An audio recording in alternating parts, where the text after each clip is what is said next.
Ex-United States President Joe Biden has sat down for his first official interview with BBC since he left office on January 20th. And he covered a wide range of issues, not limited to him stepping down as the Democratic frontrunner in the 2024 campaign, which I'll touch on later on in this video. But we're also going to break down some of the other things that Biden said in this interview that I found to be very interesting. But before we do that, please be sure to like the video, subscribe to the channel, and comment down below. Let me know what you think. So first, we're going to look at Biden speaking about NATO dying under Donald Trump's leadership and just what NATO's collapse would mean for the free world. You know, the United States has never been able to avoid a war in Europe. And so one of the smartest things we did after World War II was we formed NATO because alliances provide security. Imagine if we didn't have NATO now. Can you imagine it now? Because there are some people who fear that this Atlantic alliance, born in the Second World War, is now dying before our very eyes. Is that your concern? It's a grave concern. I think it would change the modern history of the world if that occurs. Look, we are not the essential nation, but we're the only nation in a position to have the capacity to bring people together to lead the world. Otherwise, you're going to have China and the former Soviet Union, Russia, stepping up. So it's not just America's military backing given to NATO that makes it such a strong alliance, but as was shown in the early days of the Ukrainian-Russian war, it's American leadership and intel providing that also very much so bolsters NATO into being the strong alliance that it is today. Let's not forget the early days of the Ukrainian-Russian war when Secretary of State Antony Blinken very accurately laid out what the Russians were planning to do and provided Ukraine with enough of an advance notice that it perhaps allowed them to bolster their defenses and not have the country fall in 3 days as Putin was expecting to happen. And now we see that Putin's still bogged down in this war years and years later. And a lot of that may have boiled down to the intelligence that was given to the Ukrainians, even though Zelensky publicly never said that he thought that Putin was going to invade. I think that behind closed doors, the Ukrainians were very, very much anticipating and prepared for Putin to do what he did, even though Zelensky took a different stance in the public sphere, if you will. Next, we're going to look at Biden speaking about Putin wanting to rebuild the USSR, which I think this is a core argument against not supporting Ukraine. Let's turn to Ukraine, can we? Because you compared the war in Ukraine with the Second World War.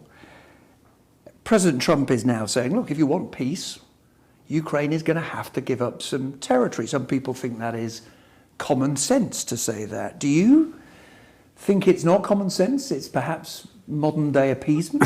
It is modern day appeasement.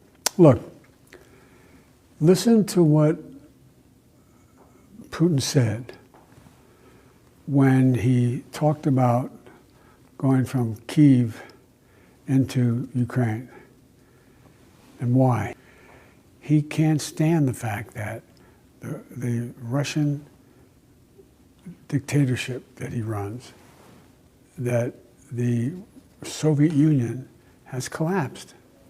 And anybody thinks he's going to stop is just foolish. Yeah, Putin's not going to stop.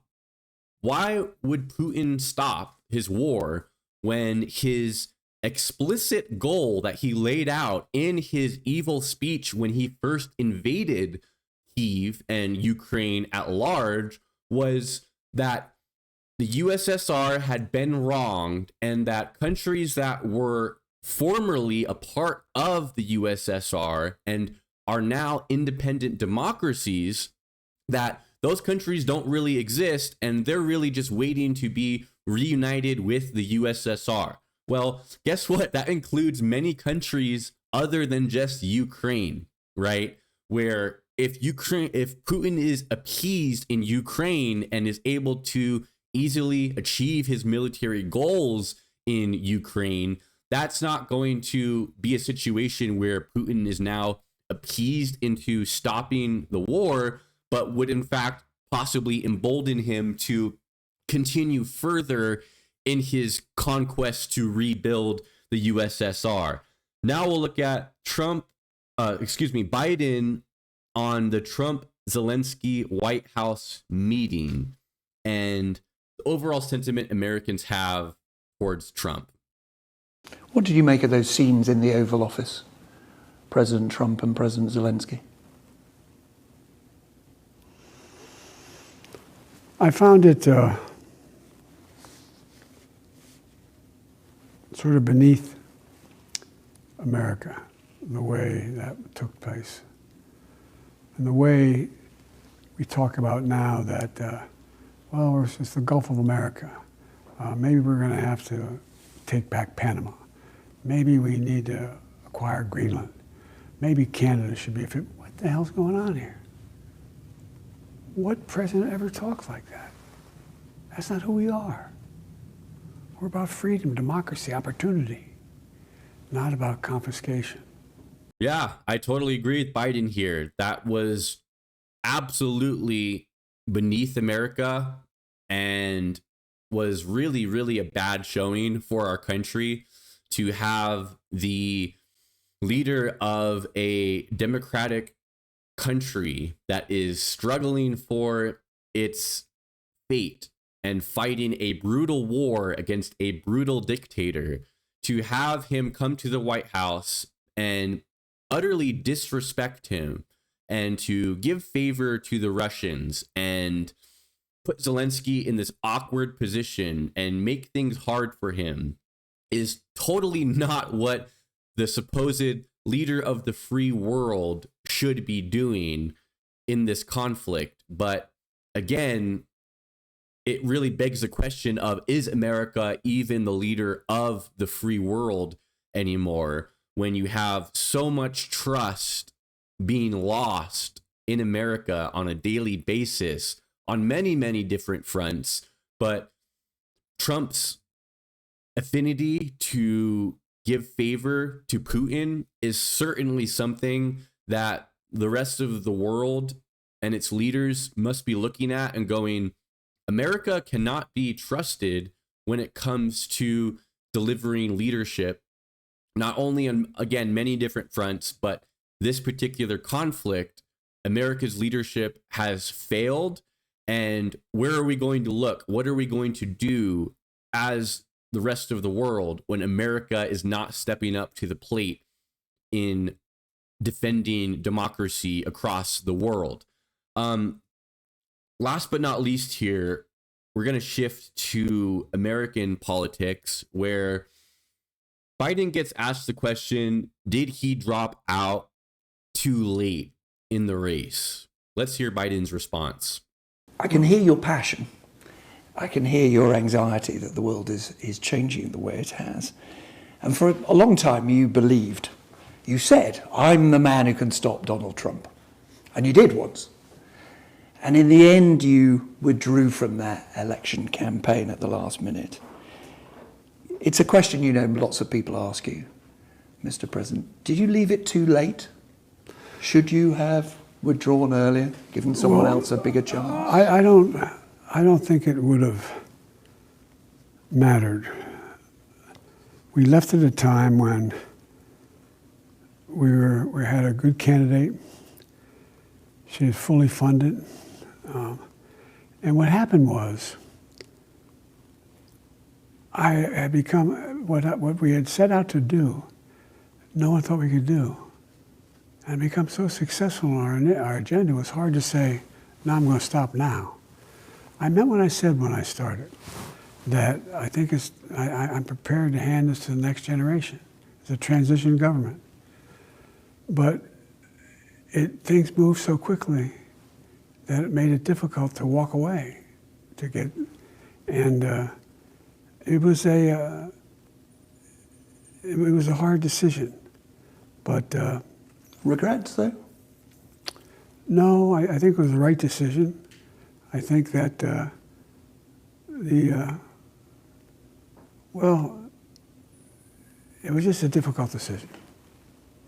So you can tell that Biden is obviously very, very conflicted about this decision. And he will continue to say until the cows come home that he thinks he did the right thing and that he thinks that Harris was a strong candidate. But you can't help but think and realize that deep, deep down, this is something that's going to haunt Biden until the day that he dies. And deep, deep down, I don't think Biden would ever publicly say this. I think that Biden, deep, deep down, has a feeling of what if, has a feeling of maybe I could have done better than Harris.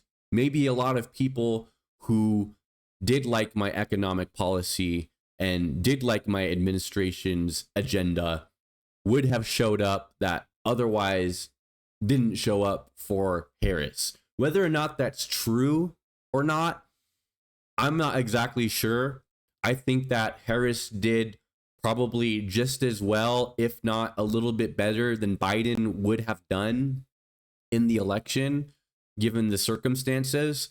But you can't help but think Biden may have ultimately made a mistake that's going to set back American democracy for quite a long time, and is something that is going to haunt liberals in this country for perhaps a very, very long time, which is Biden not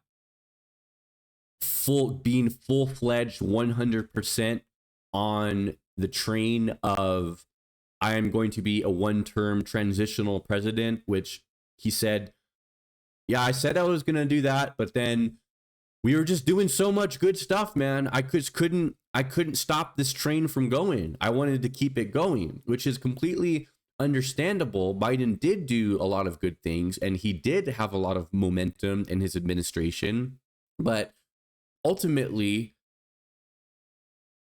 the Democrats lost an election, a very winnable election, against a very troubled candidate who, by all means, was very, very beatable. And you can't help but think, if the Democrats had a primary, if Biden stuck to his word and announced in, let's say, 2023 that he was not going to seek re-election, what world would we be living in now?